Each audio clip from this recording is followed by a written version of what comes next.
Le seul son que l'on entende actuellement dans les rues de Téhéran est celui de l'affrontement terrible entre l'impuissance du régime et la colère du peuple. La capitale de l'ancienne civilisation perse traverse aujourd'hui les heures les plus sombres et les plus incertaines de son histoire. Le point de fer du régime khomeïniste n'est plus un symbole d'autorité, mais les derniers soubresauts d'une structure paniquée.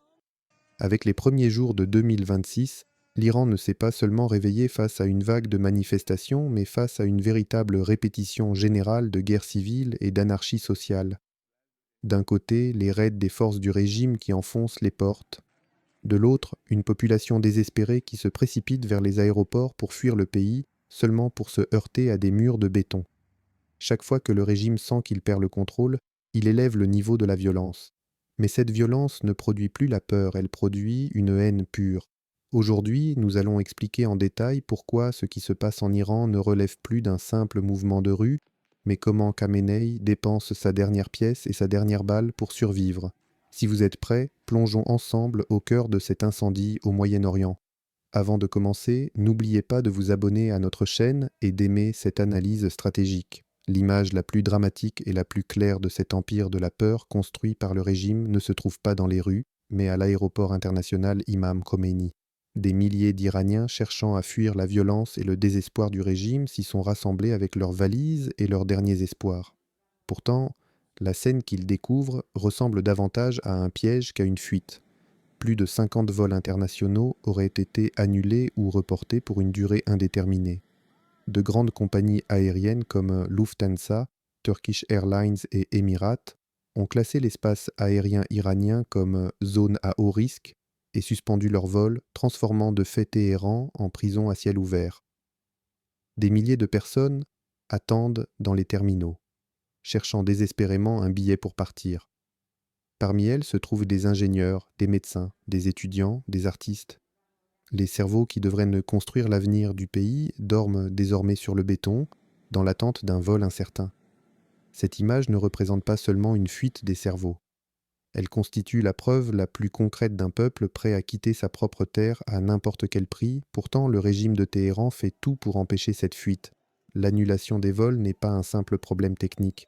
Il s'agit d'une politique de prise d'otage. Le message est clair. Soit vous vous soumettez, soit vous brûlez avec nous dans cet enfer. Alors que ce drame se joue dans les halls publics de l'aéroport, un tout autre trafic, secret, s'organise derrière les murs du pouvoir et dans les terminaux VIP, tandis que le peuple dort à même le sol, des plans de grande fuite seraient activés pour l'élite du régime.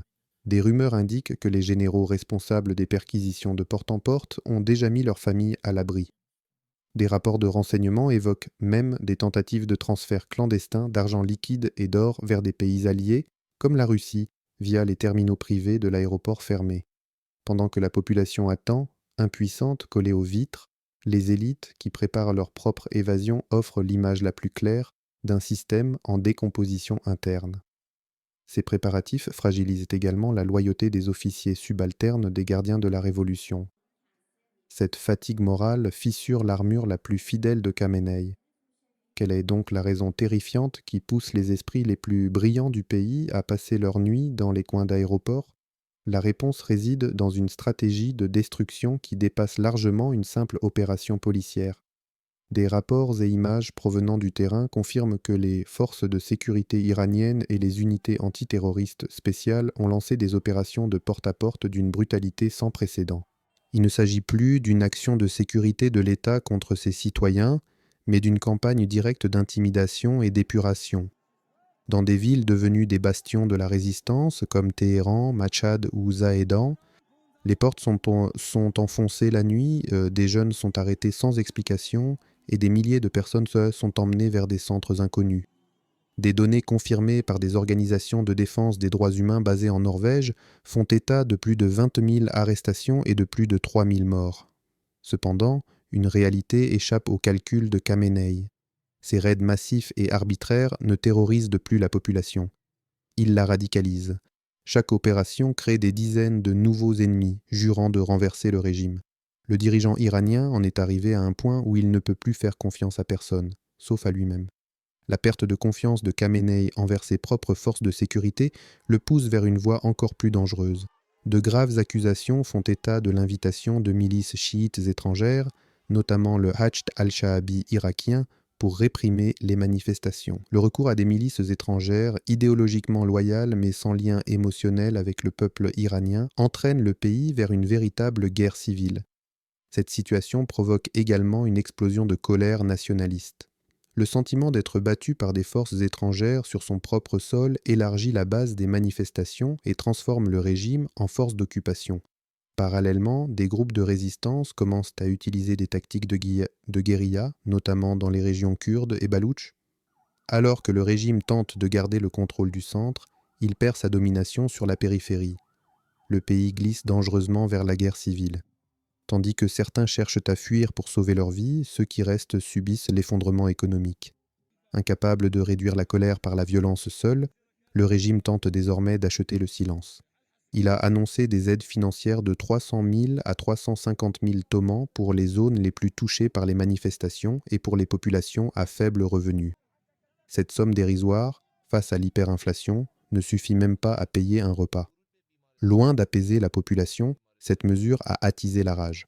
Beaucoup répondent « Vous essayez de nous acheter pour si peu ?» Les revendications ne sont plus économiques, mais politiques. Sur le terrain, certains refusent l'argent, d'autres le prennent tout en continuant à crier « Mort au dictateur ». Les conseillers de Khamenei ne comprennent pas une chose essentielle. On ne peut pas acheter la colère d'une mère à qui on a tué un enfant avec 350 000 tomans. Mais le coût économique le plus grave ne vient pas de la rue, il vient de l'industrie. Les installations pétrolières et pétrochimiques s'arrêtent à cause des grèves. Les robinets de pétrole, source même de ces aides symboliques, sont fermés par les travailleurs eux-mêmes. Dans des pôles énergétiques clés comme Assalouye et Abadan, les grèves dépassent désormais les revendications sociales et appellent ouvertement au renversement du régime. C'est le pire cauchemar de Khamenei, car c'est précisément lorsque les ouvriers du pétrole ont cessé le travail que le Shah est tombé en 1979. Aujourd'hui, l'histoire se répète, mais les rôles sont inversés. Sans revenus pétroliers, le régime risque la faillite totale, incapable même de payer les milices étrangères déployées dans les rues. Pour masquer la révolte interne, le régime a fait appel à un acteur mondial, la Russie. Moscou ne souhaite pas la chute d'un allié qui lui fournit drones et missiles dans la guerre en Ukraine. C'est pourquoi le Kremlin ne se contente pas d'un soutien diplomatique, mais fournit aussi des technologies de répression. Des avions cargo russes transportant des systèmes avancés de censure d'Internet, de surveillance numérique et de contrôle des foules auraient atterri à Téhéran. Ce bouclier numérique vise à couper la communication entre manifestants. Mais ces outils produisent un effet boomerang. La coupure d'Internet n'a pas calmé la population. Elle l'a poussée dans la rue pour comprendre ce qui se passait. Le silence numérique s'est transformé en bruit réel. De plus, les satellites Starlink d'Elon Musk sont devenus l'arme principale du peuple iranien contre les brouilleurs russes. Des milliers de terminaux introduits clandestinement permettent à la résistance de rester connectée au monde. L'armée cybernétique de Khamenei ne peut vaincre un réseau décentralisé. Les images de violence, les crimes du régime et les manifestations sont diffusées instantanément à l'international. Face à cette spirale, la réaction mondiale se durcit. La diaspora iranienne et les figures de l'opposition s'organisent à Washington et en Europe. La conférence de presse du prince Reza Pahlavi et ses appels à la solidarité internationale renforcent le moral de la résistance intérieure. Des soutiens politiques occidentaux accentuent l'isolement du régime. Psychologiquement, le coup est fatal. Le régime, longtemps légitimé par la rhétorique du grand Satan américain, est désormais perçu par son propre peuple comme le véritable grand Satan. Les portraits brûlés, le rejet des symboles religieux et l'impossibilité pour les mollahs de circuler librement montrent que le mur de la peur est tombé. Les écrans bloqués de l'aéroport Imam Khomeini affichant « annulé » symbolisent en réalité l'avenir du régime lui-même. L'avenir de Khamenei est annulé. Ni les brouilleurs russes, ni les pots de vin, ni les escadrons de la mort ne semblent capables d'arrêter ce mouvement. Le peuple iranien est entré sur une voie sans retour.